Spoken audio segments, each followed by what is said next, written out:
Fala pessoal, meu nome é Xana Rambucão, esse é o Me Acabei de Ler, sejam bem-vindos a mais um vídeo aqui do canal. E hoje vamos falar sobre os meus livros do mês de junho, o mês do orgulho LGBTQIA+. Se você é novo por aqui, já deixa seu like, se inscreve no canal, ativa o sininho para receber coisa nova 2 vezes por semana e manda o nosso conteúdo para o máximo de pessoas que gostam de literatura e que você conheça. Ajuda demais o canal a continuar crescendo. Se você quiser acompanhar o dia a dia do canal, onde eu falo sobre as minhas leituras em andamento, projetos futuros, é só seguir lá no Instagram, @meacabeideler.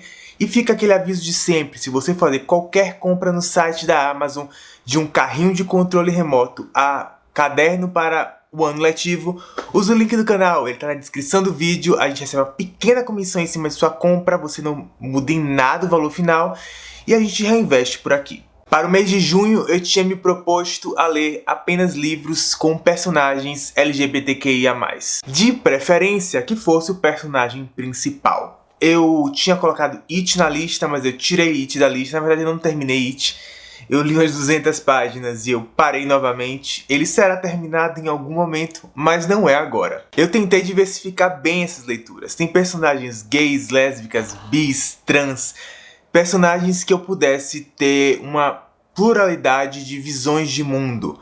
E eu acho que eu alcancei um pouquinho disso. Eu vinha de uma ressaca literária forte, desde que eu tinha terminado o quarto de Giovanni em março, eu acho. Então eu tava um pouco preocupado, porque abril foi um mês que eu tive que forçar pra ler. Maio eu praticamente não consegui ler.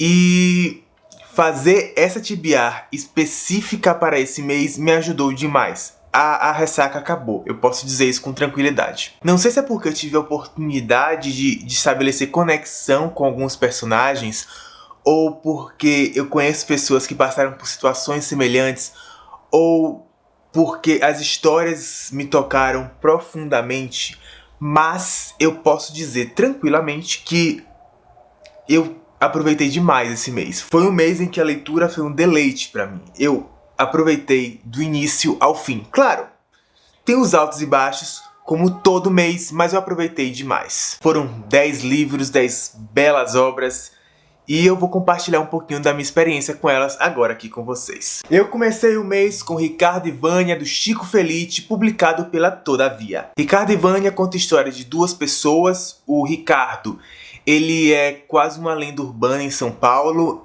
que foi desvendada através, inclusive, do Chico. Ele era conhecido como o Fofão da Augusta. Quando eu mudei para São Paulo, há 8 anos atrás, existia uma série de histórias em torno dele, e praticamente nenhuma delas era verdade. E Vânia é uma mulher transexual que justamente teve um relacionamento até de um longo período com o Ricardo. Em certo momento da vida deles, eles se separam, e cada um vai para um lado e as suas vidas mudam drasticamente e tem caminhos completamente diferentes uns dos outros. Foi uma leitura interessantíssima. Você conhece as pessoas por trás dessas lendas, essa capa de lendas que as pessoas colocaram em cima delas, e você pode conhecer como eles chegaram naquele ponto, como essa lenda bizarra foi criada, sabe? Foi a primeira não ficção que eu li esse ano e eu gostei demais da leitura. A escrita do Chico é facílima, você vai acompanhando enquanto ele vai descobrindo as coisas, o que também é muito interessante. E o melhor desse livro é a grande surpresa, que, pelo menos pra mim, a melhor parte dele não é Ricardo, é justamente Vânia. O livro vinha bem pra mim até que Vânia aparece. E a partir do momento em que começamos a conhecer a história de Vânia pelos olhos de Vânia, a história vai para outro patamar. Foi uma bela leitura, eu fiquei muito feliz em conhecer a vida por trás dessas pessoas, por trás desses nomes, e eu quero logo ler outra coisa do Chico, porque eu fiquei muito interessado. O segundo livro que eu li esse mês foi Aristóteles e Dante Descobrem os Segredos do Universo, do Benjamin Alire Sáenz, publicado pela Seguinte. Aristóteles e Dante Descobrem os Segredos do Universo, ou Aridante para os mais chegados, é um livro que conta a história de 2 adolescentes se descobrindo no final dos anos 80 ali, no meio pro final dos anos 80. Eles se tornam amigos e começam a descobrir a sua sexualidade juntos. É uma das amizades mais bonitas que eu já vi, tratadas com mais cuidado, é uma amizade que evolui muito bem, com muita tranquilidade, sem tropeços, sem buracos no meio do caminho. O ponto alto do livro pra mim é justamente a relação desses personagens, mas não apenas deles, porque todos os personagens de apoio são incríveis, são cheios de camadas, e a escrita, que ela é praticamente melodiosa, sabe? É muito interessante ler esse livro. É um livro que eu não esperava nada, eu esperava mais um YA, jovem adulto, extremamente genérico, e eu recebi uma belíssima história. Infelizmente existe uma polêmica em cima desse livro sobre ele ser transfóbico ou não. Eu já falei sobre isso em outros vídeos, inclusive no vídeo passado, que foi minhas melhores leituras do ano de 2021 até agora, onde existe transfeminicídio no livro e ele não é tratado da forma devida, então existe essa conversa sobre ser ou não ser transfóbico por não tratar o transfeminicídio da forma como deveria.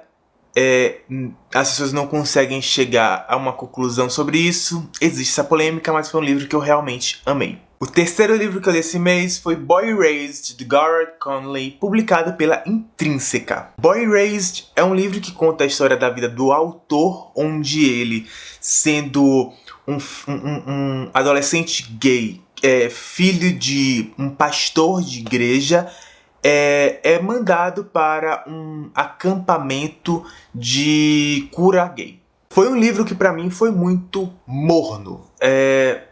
Morno, assim, morno mesmo. Eu esperava algo extremamente impactante, como por exemplo Ricardo e Vânia, em que eu conhecia a história das pessoas que passam por homofobia, que passam por uma série de outros problemas. Só que quando eu coloco um do lado do outro, ele não tem peso nenhum, sabe? Quando anunciam esse livro falando sobre cura gay, você espera uma coisa muito impactante. Mas é um livro que basicamente se trata sobre relacionar as suas memórias, suas lembranças, suas vontades à vergonha. É isso. Só que isso não sustenta um livro inteiro. Por exemplo, é um livro de 315 páginas. 315 páginas não são sustentadas dessa forma, não dá. Ele fica, é um ciclo repetitivo, ele volta pro mesmo ponto de novo e de novo e de novo. E tipo, ok, eu já entendi, mas e outros aspectos, eles não são abordados? Não, eles não são abordados. Eu prefiro ficar focando na minha relação com a minha mãe dentro de um quarto de hotel do que focar nos meus traumas. Esse livro contém gatilho de abuso sexual, é importante avisar isso desde já. A escrita do autor também não ajuda, ela é uma escrita pesada, maçante, é um livro de 315 páginas, mas é um livro inchado, é um livro com muito mais do que deveria ter. Enfim, eu não tive a melhor das experiências com ele, não é um livro ruim, mas também não é um livro que eu vou indicar pra todo mundo, sabe? Infelizmente. O quarto livro que eu li no mês de junho foi Vermelho, Branco e Sangue Azul, da Casey McKiston, publicado pela Seguinte. Vermelho, Branco e Sangue Azul conta a história de Alex e Henry. Alex é filho da presidenta dos Estados Unidos, a mãe dele é branca, a presidenta é branca e o pai dele é mexicano. Então isso por si só já é uma quebra de tabus. Henry, ele é príncipe do Reino Unido, ele está na linha de sucessão. Alex e Henry são inimigos e eles se tornam amantes. Enemies to Lovers, um dos melhores que eu já vi. Gente, o livro é brega. Ele é brega, mas ele é brega num tanto. Mas assim, ele é brega porque ele quer ser brega, sabe?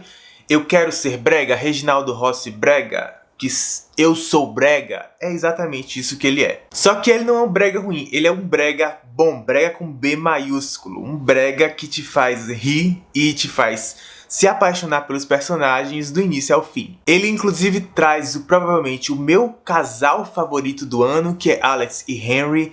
Eles formam um mega casal, muito fofos juntos. Tem umas belas cenas hots, inclusive, eu não sei nem qual é a faixa etária desse livro, eu imagino que seja 18 anos.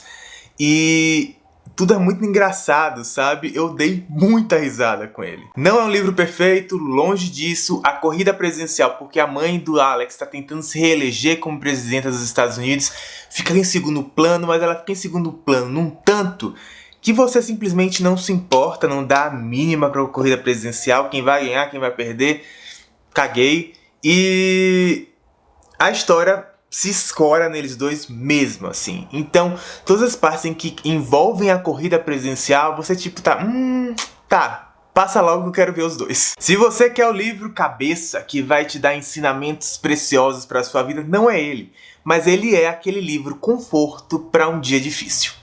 O quinto livro que eu li no mês de junho foi o aclamado, o esperado, da queridíssima, da escritora dos últimos 3 anos, sei lá. Eu tô falando de Malibu Renasce, da Taylor Jenkins Reid, publicado pela Paralela. Malibu Renasce conta a história dos irmãos Riva, Nina, Kit, Hud e Bob J. Malibu Renasce conta a história dos irmãos Riva, Nina, Kit, Hud e Jay, filhos de Mick Riva, que está aí no Taylorverse em outros livros. Ele aparece em Os Sete Maridos de Evelyn Hugo e ele aparece em Daisy Jones and the Six. Como muitos que conhecemos por aí, Mick Riva é um pai ausente, completamente ausente. Os filhos precisam se criar sozinhos. Nina é a filha mais velha, ela é a que cuida dos outros irmãos e cuidou deles a vida inteira. Ela é uma modelo de sucesso, mas também uma surfista. Eles crescem em Malibu, perto do mar, todos gostam de surfar.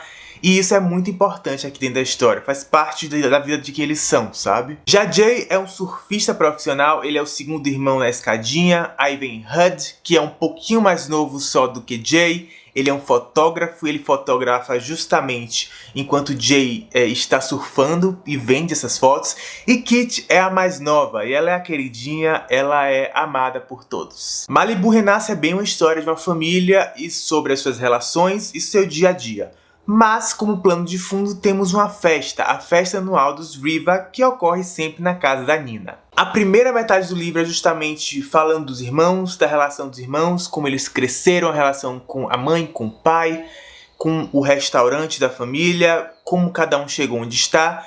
A segunda parte do livro é focada na tal festa. Por mim, a festa seria de fato apenas um plano de fundo, mas ela ocupa mais espaço do que eu gostaria, sabe? Ela mostra várias pessoas avulsas que você não tá nem aí, mas eles estão ali fazendo loucuras, porque a festa é isso, ela é extremamente marcante porque as pessoas fazem muitas loucuras lá dentro. Só que você, no final das contas, não quer focar tanto nessas pessoas, você quer saber da vida deles, o que vai acontecer com eles, sobre as coisas que estão em andamento, sabe? Na minha escala da Taylor Jenkins Reid, ele fica entre Evelyn Hugo, que é o meu favorito, e Daisy Jones, que fica em terceiro agora. Ele não é um livro ruim, é um livro muito bom, mas eu senti falta de umas 50 páginas de desenvolvimento, principalmente da carreira dos personagens. Tanto no início quanto no final um pouquinho, para saber o que aconteceu com eles. Foi um livro que eu gostei demais, é um livro que eu recomendo. Se você vai ler a Taylor, eu acho que não tem problema começar com esse, mas eu acho que você deveria seguir a ordem cronológica de publicação. Eu acho que faz mais sentido, sabe?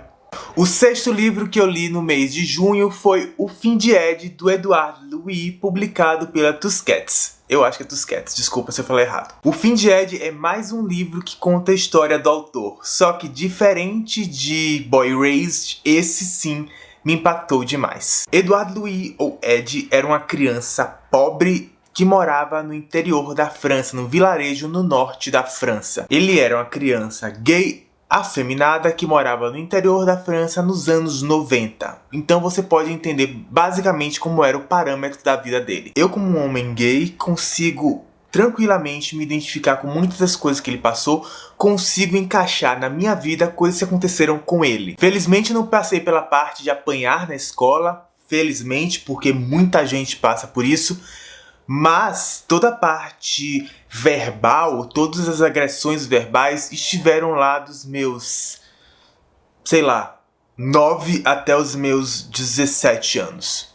Infelizmente. Se você já viveu, se você já passou por isso, você consegue muito bem entender o que ele estava sentindo e você consegue se encaixar no personagem, você consegue entender a luta dele para parecer o menos gay possível. Faz todo sentido. Ele é um livro extremamente gráfico. Na primeira página você já percebe isso. O pai dele vai matar um porco na primeira página e você já entende o quão gráfico e quão pesado aquilo será pra você. É uma coisa que embrulha o estômago, quase que fisicamente você sente o enjoo de estar lendo aquilo, a agonia de estar lendo aquilo. O autor, ele não quer te poupar, ele quer que você sinta o que ele sentiu, e ele é muito bem sucedido nisso. Se você está procurando um livro impactante, um livro que você vai lembrar, eu super indico O Fim de Ed. O livro seguinte que eu li foi Mia, de Hel Macedo, que conta a história de um menino trans. E ele compra uma coisa na internet, ele tá na aula ainda, ele tem uma namorada e ele compra uma coisa na internet que tem impacto muito grande sobre o gênero dele. E esse conto, porque é um conto, é o caminho dele, a expectativa dele até chegar em casa, encontrar aquilo que ele comprou e usar pela primeira vez. E é uma escrita muito gostosa de ler e uma historinha muito, muito, muito apaixonante. Eu inclusive gostaria de ler mais sobre o Mia. E assim, é um conto curto, mas que aborda tantas coisas. Aborda a relação com os colegas de classe de uma forma muito tranquila, aborda um relacionamento, aborda a relação com o pai e com o irmão mais novo. Enfim, é uma bela história, eu super recomendo. Eu acho que tá no Kindle Unlimited. Vai lá, vale a pena dar essa chance aí pra Mia. Minha próxima leitura foi um HQ que é Degenerado. Eu comprei essa HQ na Prime Day já, e no dia seguinte que ela chegou, fiz o unboxing, no dia seguinte eu já estava lendo. E é uma HQ que conta a história de um homem que foge da Primeira Guerra Mundial, ele deserta, e para ele conseguir sair na rua e ter uma vida normal, ele começa a se vestir de mulher para que as pessoas não reconheçam ele como um desertor. E tudo na cabeça dele começa a se confundir, ele começa a perceber o quão diferente é aquela vida e o quanto ele gosta daquela vida, como ele nunca tinha se sentido daquela forma. Essa HQ publicada pela Nemo é mais um exemplo de uma história real. Esse homem realmente existiu. Inclusive, aqui no fundo tem a foto dele. Ó, quando eu vi em promoção na Prime Day, eu precisei comprar porque eu achei a história extremamente interessante. E ela de fato é, principalmente na época em que se passou. O traço dessa HQ é belíssimo. Belíssimo. É uma coisa assim que eu fiquei apaixonado no detalhe. Entretanto, a história pra mim deixa a desejar um pouco, sabe? Eu acho que existe um foco exacerbado em coisas que não trazem nada pra aprofundar o personagem, enquanto alguns outros aspectos como a cabeça dele tá funcionando durante aquilo tudo é feito de uma forma muito leve, com uma pincelada, coisa de 2 páginas, 3 páginas. É quase como se fosse um transgender for dummies, sabe? É uma coisa bem assim, básica, rasa e desenhada de uma forma para todo mundo entender. Enfim, só que eu vejo falhas com relação a preconceitos preconcebidos sobre a comunidade transexual. Enfim, é uma boa HQ. Talvez seja só coisa da minha cabeça, mas isso me incomodou. E eu tô aqui pra falar basicamente sobre a minha experiência. Degenerado. O próximo livro foi mais um dos queridinhos do mês. Eu estou falando de Tipo História de Amor, do Abd Nazimian, publicado pela HarperCollins. Tipo História de Amor conta a história de Reza, um menino iraniano que se mudou para Nova York no auge da epidemia da AIDS. Ele é gay, ele sabe que ele é gay, mas ele luta contra isso, porque ele acha que o simples fato de ele ser gay já daria a AIDS pra ele, no momento em que não existe cura, que não existe um coquetel. No livro acompanhamos o ponto de vista de 3 personagens. Reza, Art, que é um jovem gay da idade de Reza, só que ele é assumido e ele é um militante. E Judy, que é uma adolescente da idade deles, ela se envolve com Reza e o tio dela é um homem que sobrevive com a AIDS. É uma narrativa tocante, é uma narrativa bonita, e em alguns momentos muito dolorosa, sabe? Em alguns momentos, principalmente no final do livro, fiquei muito emocionado. Eu não esperava. Tipo, você já tá no final do livro, você pensa assim, ah, reta final. Eu tô adorando, beleza. E aí vem uma coisa. Foi literalmente uma página e eu perdi tudo. Eu ouvi gente falando sobre gordofobia. Eu não vi gordofobia no livro. Eu perguntei a pessoas que entendem sobre o assunto e elas também me disseram que não viram gordofobia no livro, mas eu entendo quem sentiu, sabe? porque cada um tem sua dor, cada um sabe onde dói e isso deve ser respeitado. O último livro que eu li no mês de junho foi Amora, da Natália Borges Polesso, publicado pela Não Editora, ou Dublinense. Eu não sei qual das duas, tá, gente? Na dúvida, fica aqui as duas. Amora é um livro de contos focados em personagens lésbicas. E é um livro que não erra em tratar toda uma gama de personagens.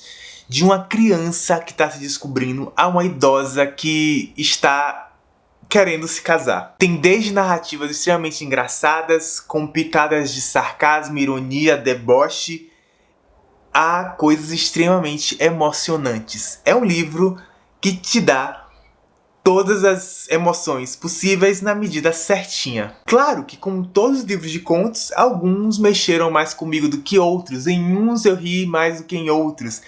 Mas são todos bons, não tem um regular, sabe? São todos bons. O projeto gráfico é lindíssimo. Inclusive, eu diria que é um dos melhores livros de contos que eu já li. Eu acho que brasileiros sabem fazer contos muito bem, porque os melhores livros de contos que eu li na vida, todos são brasileiros. Eu tinha um projeto de, durante o mês, ler um conto por dia, e foi exatamente isso que eu fiz, o que foi muito bom, porque todo dia a Natália Borges Polesso me dava um estímulo diferente e eu ia sentindo o livro ponto por ponto. E as personagens eram muito múltiplas, sabe? Enquanto umas eu amava, outras eu ficava tipo, meu Deus, só alguém tira essa mulher da minha frente. Inclusive, eu literalmente fechei o mês com ele. A última coisa que eu fiz durante o mês de junho foi ler um conto de Amora. Então eu fechei com chave de ouro. Então é isso, pessoal. Esse foi o meu mês. Essas foram as minhas leituras do mês de junho. Foi um mês incrível. Um mês de várias sensações, de várias emoções. Eu espero que julho seja assim também. Um beijo grande, até a próxima. Tchau, tchau.